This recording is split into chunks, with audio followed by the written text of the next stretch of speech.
दोस्तों, एक पल के लिए सोचिए, अगर कल सुबह उठते ही आपके मोबाइल में यूट्यूब, इंस्टाग्राम और फेसबुक खुलना ही बंद हो जाए। हां, सोचिए जरा, ना कोई रील, ना कोई वीडियो, ना कोई लाइव, ना कोई पोस्ट, पूरा का पूरा डिजिटल दुनिया से आपका कनेक्शन कट जाए। और यह कोई मजाक नहीं बल्कि हकीकत में हो जाए।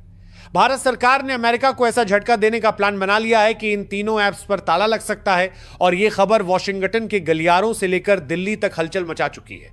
सवाल यह है कि यह फैसला आखिर क्यों लिया जा रहा है, किसने इसके पीछे मास्टर प्लान बनाया है, और सबसे बड़ी बात, अगर यह हो गया तो आपके फोन में क्या बचेगा। दोस्तों, आज की यह कहानी आपको शुरुआत से अंत तक हिलाकर रख देगी। तो बैठ जाइए, क्योंकि जो मैं अब आपको बताने वाला हूं वो सिर्फ एक खबर नहीं बल्कि एक डिजिटल युद्ध का ऐलान है। और इस युद्ध में अगली चाल ऐसी होगी कि अमेरिका भी दांतों तले उंगली दबा लेगा। साथियों, पूरी खबर क्या है आपको विस्तार से बताते हैं। साथियों, मैंने आपसे कभी नहीं कहा कि मेरे चैनल को सब्सक्राइब करें, क्योंकि मुझे लगता है कि यदि बात में दम हो तो लोग खुद ही लाइक सब्सक्राइब करते हैं। लेकिन अब भारत के युवा शायद थोड़ा बहन चुके हैं। बिना कपड़ों के नाचती हुई लड़कियों को तो बहुत लाइक सब्सक्राइब करते हैं, लेकिन देशभक्ति की वीडियो को नहीं। मैं सिर्फ इतना कहना चाहूंगा कि हो सके तो इस वीडियो को लाइक करके चैनल को सब्सक्राइब जरूर कर लीजिए। आगे आपकी मर्जी।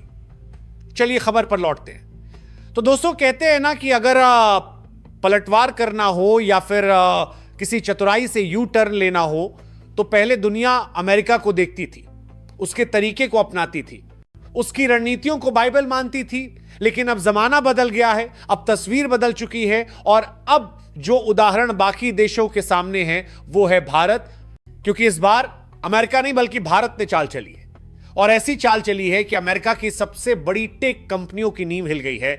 गूगल, एप्पल, माइक्रोसॉफ्ट जैसी दिग्गज कंपनियों की बुनियाद तक काम गई है, और अमेरिकी राजनीतिक गलियारों में सन्नाटा छा गया है।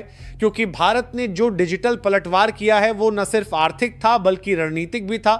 ऐसा कदम जिसने पूरी दुनिया को यह सोचने पर मजबूर कर दिया कि अब अमेरिका नहीं, भारत है वो देश जो नियम बना भी सकता है, लागू भी करवा सकता है, और उनका पालन न करने वालों को घाटा भी दिखा सकता है। दरअसल पूरा मामला शुरू होता है अमेरिका के पूर्व राष्ट्रपति डोनाल्ड ट्रंप की उस कड़वी और अपमानजनक टिप्पणी से, जिसमें उन्होंने गुस्से में आकर यह तक कह दिया कि अब भारतीय लोगों को उनकी टेक कंपनियों में नौकरी नहीं दी जानी चाहिए। इसके बाद 22 प्रदेश के ट्रंप का साफ संकेत था कि गूगल, माइक्रोसॉफ्ट, एप्पल जैसी हाईटेक कंपनियों से भारतीय इंजीनियरों और प्रोफेशनलों को बाहर निकाल दिया जाए। कारण उनका कहना था कि भारत हमारे देश से पैसा भी कमाता है और हमारी नौकरियां भी छीनता है और हमारी कंपनियों पर कब्जा कर रहा है। यानी ट्रंप सीधे तौर पर भारत को दोष दे रहे थे अपनी अंदरूनी बेरोजगारी की समस्या का, और भारतीयों को बाहर का रास्ता दिखाने की धमकी दे रहे थे। लेकिन दोस्तों, भारत ने इस बार जवाब बहुत ही अलग और ठोस अंदाज में दिया। अब देखिए, पहले अगर इस तरह की धमकी आती थी तो भारत केवल कूटनीतिक बयान जारी करता, संयम बरतता और किसी आर्थिक प्रतिक्रिया से बचता। लेकिन इस बार भारत ने बातों से नहीं बल्कि आंकड़ों से, कानून से और पॉलिसी से जवाब दिया, और ऐसा जवाब दिया कि अमेरिका तक की सांसें अटक गई। भारत ने तुरंत डिजिटल टैक्स की समीक्षा दोबारा शुरू कर दी और अमेरिका के साथ चल रही टैक्स एग्रीमेंट्स की बातचीत को ठंडे बस्ते में डाल दिया। यानी अब भारत ने यह स्पष्ट कर दिया है कि अगर अमेरिका भारत के इंजीनियरों और टैलेंट को नौकरी से बाहर करेगा तो भारत भी अब उसकी अरबों डॉलर की कमाई पर टैक्स का शिकंजा कसेगा। और यह कोई धमकी नहीं थी, यह एक लागू की गई नीति थी जो पहले भी भारत लागू कर चुका था, लेकिन अब उसे और सख्ती से आगे बढ़ाया जा रहा है। असल में भारत ने 2020 में ही एक क्रांतिकारी कदम उठाया था। डिजिटल इक्वलाइजेशन लेवी यानी डिजिटल टैक्स लागू करके भारत ने यह दिखा दिया था कि जो विदेशी कंपनियां भारत में सिर्फ डिजिटल माध्यम से पैसा कमा रही हैं, उन्हें भी टैक्स देना होगा। यह टैक्स 2 स्तरों पर लगाया गया। एक 6% का टैक्स उन कंपनियों पर जो भारत में ऑनलाइन विज्ञापन सेवाएं देती हैं, और दूसरा 2% का टैक्स उन्हीं ई कॉमर्स कंपनियों पर जो भारत में डिजिटल सामान या सेवाएं बेचती हैं।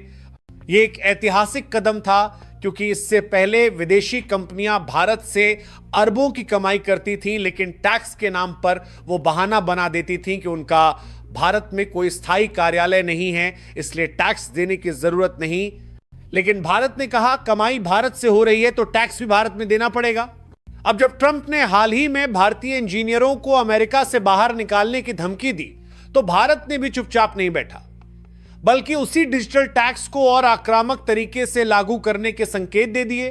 भारत ने साफ कर दिया कि अगर जरूरत पड़ी तो 2% टैक्स को बढ़ाकर 4% और 6% को 8% कर दिया जाएगा। और यह केवल शब्द नहीं है दोस्तों, इसका सीधा असर अमेरिका की सबसे बड़ी कंपनियों की कमाई पर पड़ेगा।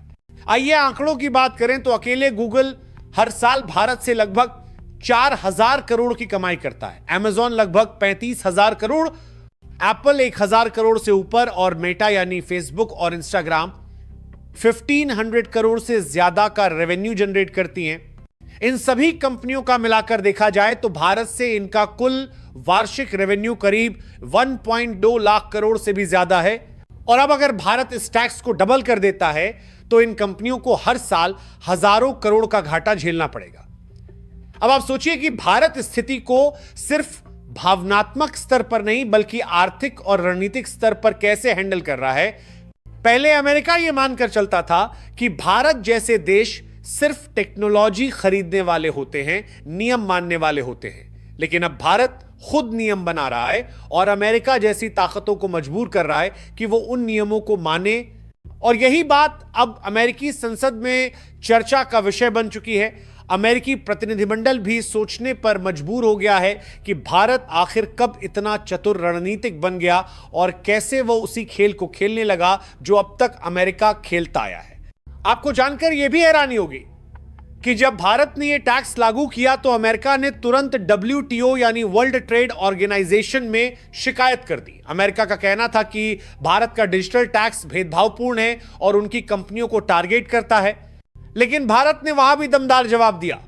भारत ने कहा कि यह टैक्स किसी एक देश की कंपनियों पर नहीं बल्कि उन सभी विदेशी कंपनियों पर लगाया गया है जो भारत में डिजिटल तरीके से कमाई करती हैं, चाहे वो अमेरिका की हो या किसी और देश की। और यही वजह रही कि WTO में भी भारत की नीति को अंतर्राष्ट्रीय स्तर पर वैध ठहराया गया और अमेरिका वहां भी हार गया। अब सोचिए, जो अमेरिका हमेशा अपनी शर्तों पर दुनिया से व्यापार करवाता था, अब भारत के डिजिटल नियमों के आगे झुकने पर मजबूर हो रहा है। और यही वजह है कि ट्रंप को फिर से हमला करना पड़ा, लेकिन इस बार उन्होंने शब्दों से नहीं बल्कि भारतीयों की नौकरियों पर हमला किया।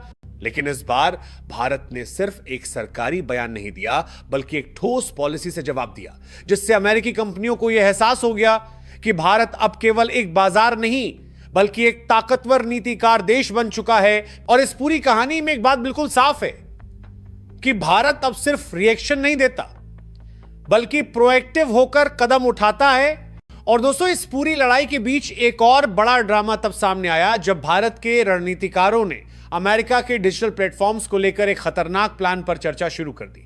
हां दोस्तों, मैं बात कर रहा हूं यूट्यूब, इंस्टाग्राम, फेसबुक जैसे प्लेटफॉर्म्स की, जिन पर भारत के करोड़ों लोग रोजाना निर्भर हैं। अंदर खाने चर्चा हुई कि क्यों ना इन अमेरिकी प्लेटफॉर्म्स को भारत में बैन कर दिया जाए, ताकि अमेरिका को यह साफ संदेश मिल सके कि अगर वो हमारे टैलेंट के साथ खिलवाड़ करेगा तो हम भी उसके डिजिटल साम्राज्य को भारत में खत्म कर देंगे।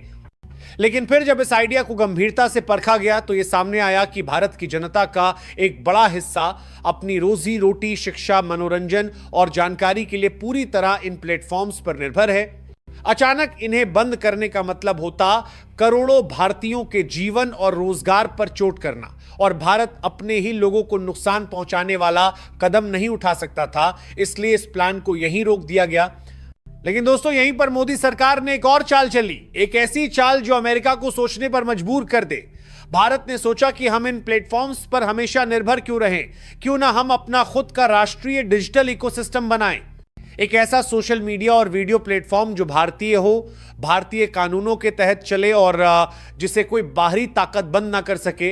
अंदर ही अंदर इस दिशा में काम शुरू हुआ। प्लान यह है कि भारत धीरे धीरे अपना खुद का ऐप लॉन्च करेगा जो YouTube, Instagram, Facebook का विकल्प होगा, ताकि देश अमेरिकी प्लेटफॉर्म्स पर निर्भर न रहे और अमेरिका को यह संदेश भी जाए कि भारत अब डिजिटल गुलामी खत्म करने के रास्ते पर है। और दोस्तों, असली मास्टर स्ट्रोक तो यह है कि मोदी जी ने इस पूरे डिजिटल आत्मनिर्भरता मिशन को एक लंबी रणनीति के तहत रखा है, ताकि अमेरिका को अंदाजा भी ना हो कि भारत कब और कैसे उसकी डिजिटल पकड़ को तोड़ देगा। यह चाल इतनी गहरी है कि सही समय आने पर इसका असर अमेरिकी डिजिटल साम्राज्य को हिलाकर रख देगा। और शायद यही वजह है कि अब वॉशिंगटन में भी चर्चा होने लगी है कि भारत सिर्फ व्यापारिक लड़ाई नहीं लड़ रहा, बल्कि वो डिजिटल दुनिया में भी अपनी संप्रभुता स्थापित करने की जंग लड़ रहा है। और दोस्तों, ये कोई छोटी बात नहीं है, क्योंकि डिजिटल युग में डेटा ही नई दौलत है, और जो डेटा पर कंट्रोल करेगा वही असली ताकतवर होगा। और भारत यह समझ चुका है कि अगर डेटा भारत का है तो उस पर कंट्रोल भी भारत का होना चाहिए। और इसीलिए अब मोदी सरकार की अगली चाल सबको हिला देगी, क्योंकि जब भारत अपना खुद का डिजिटल प्लेटफॉर्म लॉन्च करेगा तो न सिर्फ अमेरिका की अरबों डॉलर की कमाई खत्म होगी, बल्कि दुनिया के बाकी देश भी भारत के मॉडल को अपनाना शुरू कर देंगे। और यही वह पल होगा जब भारत न सिर्फ आर्थिक मोर्चे पर बल्कि डिजिटल दुनिया में भी सुपर पावर की कुर्सी पर बैठ जाएगा। तो दोस्तों सोचिए, क्या यह सही समय नहीं है कि भारत अमेरिकी टेक कंपनियों को साफ संदेश दे कि अब हम उनके भरोसे नहीं है? क्या आपको नहीं लगता कि भारत को अपना डिजिटल इकोसिस्टम जल्द से जल्द लाना चाहिए, ताकि हमें किसी बाहरी ताकत के आगे झुकना ना पड़े? अपनी राय कमेंट में जरूर लिखें। और अगर आप भी मानते हैं कि भारत को इस डिजिटल जंग में जीतना ही होगा, कमेंट में गर्व से लिखें जय हिंद जय भारत। क्योंकि दोस्तों, अब वक्त आ गया है कि दुनिया को दिखा दिया जाए कि भारत अब किसी का मोहरा नहीं बल्कि खुद खेल का मास्टर है। तो इस वीडियो को शेयर करें ताकि सच्चाई हर भारतीय तक पहुंचे। और हां, अगर आप चाहते हैं कि हम ऐसे ही रिसर्च बेस्ड और हकीकत उजागर करने वाले वीडियो आपके लिए लाते रहें तो चैनल को सब्सक्राइब करें, बेल आइकन दबाएं।